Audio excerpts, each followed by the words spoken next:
Hello বন্ধুরা, good morning সবাইকে। কেমন আছেন সবাই? আশা করছি যে যেখান থেকে আজকের আমার এই ব্লগটা দেখছেন সবাই ভালো আছেন, সুস্থ আছেন এবং স্বাভাবিক আছেন। আমরাও ঠাকুরের আশীর্বাদে সবাই বেশ ভালো আছি। আসলে এই প্রচণ্ড ঠান্ডার মধ্যে আর আজকে তো সারা দিনটা ধরে পুরো বৃষ্টি হয়েই যাচ্ছে। মনে হচ্ছে বোঝাই যাচ্ছে না যে এটা শীতকাল নাকি বৃষ্টিকাল। শীতকালে যদি এইরকম অঝরঝরে বৃষ্টি সারা দিনটা লেগেই থাকে তাহলে ভাবুন কি পরিমাণে যে কষ্ট, সেটা আর বলে বোঝানো যাবে না। সকাল থেকে তবুও একটু রোদ বেরিয়েছিল, ঠিক দুপুর 12টার পর থেকে সেই মুষলধারে বৃষ্টি শুরু হয়েছে রাত অবধি। সে মনে হচ্ছে যেন ঠান্ডাটা পুরো চামড়ায় না গিয়ে পুরো একেবারে হাড়ে গিয়ে লাগছে। তো তাই বলে তো ঘর সংসারের কাজকর্ম থেমে থাকলে চলবে না, পেট তো চালাতেই হবে। পেট তো আর শুনবে না কথা। দেখবেন যদি এরকম ওয়েদার হয় তাহলে পেটের খিদেটা যেন আরও বেশি বেড়ে যায়। তো সেই জন্য সকালবেলা উঠে ঠান্ডার মধ্যে আগে স্নানটা সেরে নিয়েছি।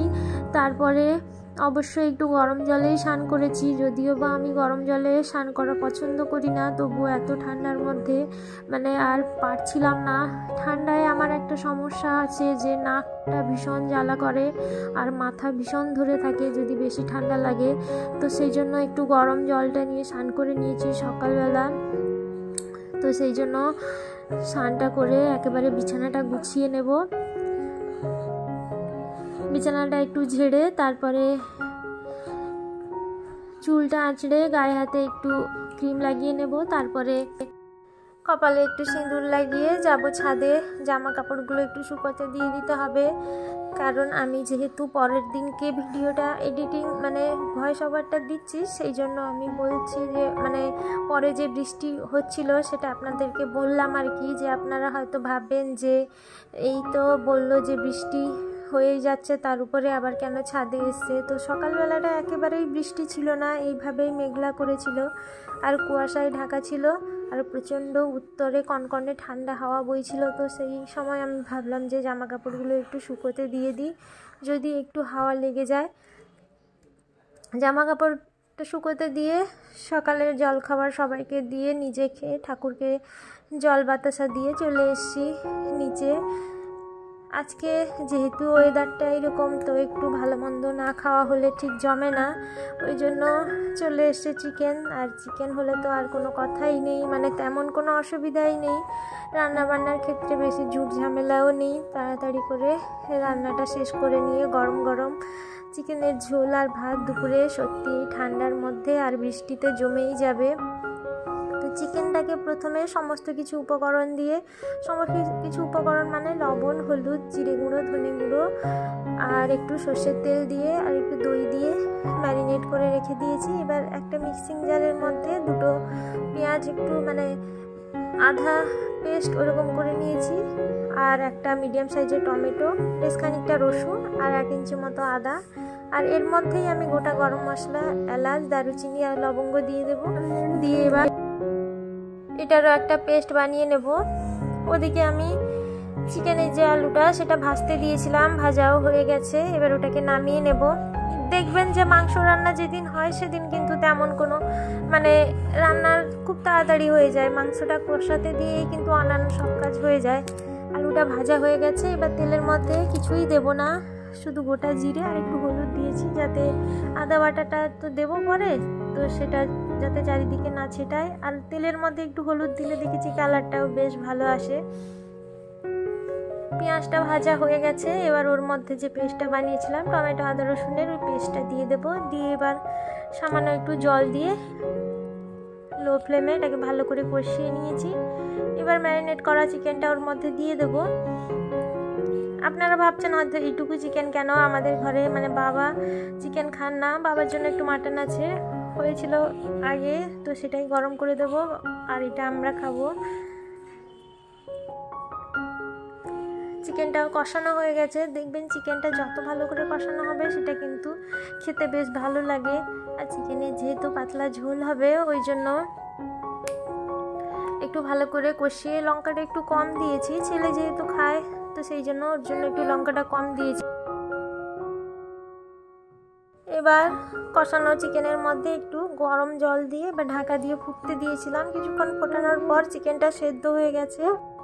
এবার ওর মধ্যে ধনেপাতা দিয়ে নামিয়ে নেব। রান্না বান্না শেষ হয়ে গেছে। এবার দুপুরে খাবারটা নিয়ে চলে এসেছি এখানে। এই যে দেখুন, এটা শাক ভাজা আর এই যে চিকেনের ঝোল, একটু স্যালাড কেটেছিলাম কিন্তু আমিও খাইনি স্যালাড, আমি এটা দিয়েই খাবো। দুপুরে খাওয়া দাওয়া শেষ হয়ে গেছে। এবার রান্নাঘরটা একটু পরিষ্কার করে নেব, যেহেতু সারা দুপুরটা বৃষ্টি ঝমঝমিয়ে হচ্ছে, তো বাইরের আর তেমন কোনো কাজ নেই। এই ঘরের মধ্যে সমস্ত কাজকর্মগুলো করে ফেলবো আর তাড়াতাড়ি করে রাত্রে সমস্ত কিছু করে একেবারেই বসে যাব আর উঠবো না। মানে সে রাত্রে সন্ধ্যেবেলা সন্ধ্যে দিয়ে আসার পর যেন কিছুই করতে ইচ্ছে করে না। তো এই সময় ছেলেও ঘুমাচ্ছে। রান্নাঘরের সমস্ত কাজকর্ম শেষ করে রাত্রের জন্য খাবারটা বানিয়ে একেবারে চলে যাব।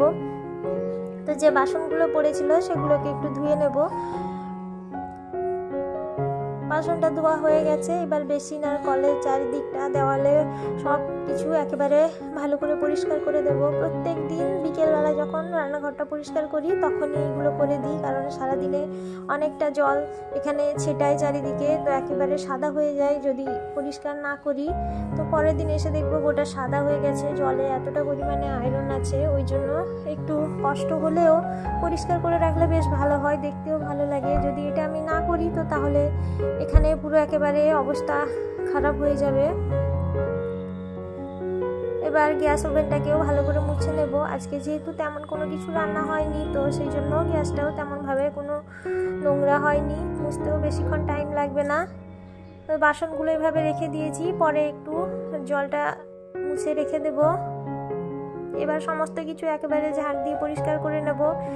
আসলে রান্নার সময় কিন্তু অনেক ময়লা এখানে জমা হয়, তো সেগুলোকে একেবারে ভালো করে পরিষ্কার করে না নিলে কিন্তু দেখেছি যে ইঁদুর টিকটিক এসব উপদ্রব হয়, আর চারিদিকে ইঁদুর ঘরে প্রচণ্ড পরিমাণে হয়েছে। তো জানি না কিভাবে এসে ঢুকে যায় আর চারিদিকে ঘুরে বেড়ায়, সেই জন্য সব কিছু একেবারে সাবধানে রাখতে হয়।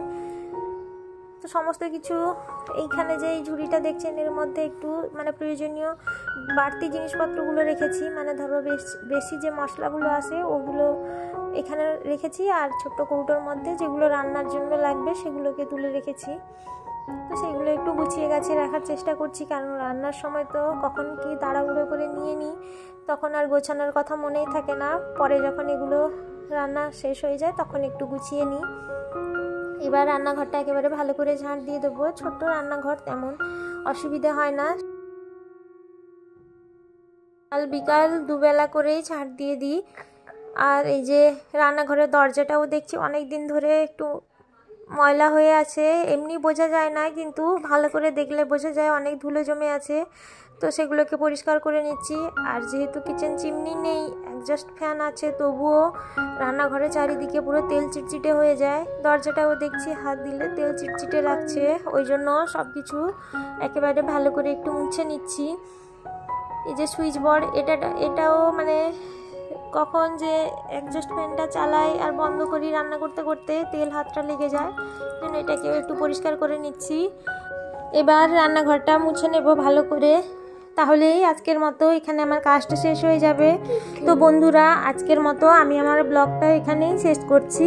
আমার ব্লগটা যদি আপনাদের ভালো লেগে থাকে তাহলে প্লিজ একটা লাইক করে এবং আমার চ্যানেলটিকে সাবস্ক্রাইব করে আমার পাশে থেকে যাবেন।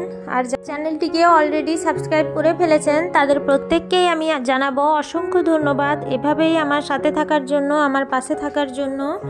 এভাবেই থাকুন আর আমাকে এভাবেই সাপোর্ট করতে থাকুন। দেখা হবে আবারও একটি নতুন ব্লগ নিয়ে আপনাদের সঙ্গে। ততক্ষণে সবাইকে আমি জানাবো ধন্যবাদ।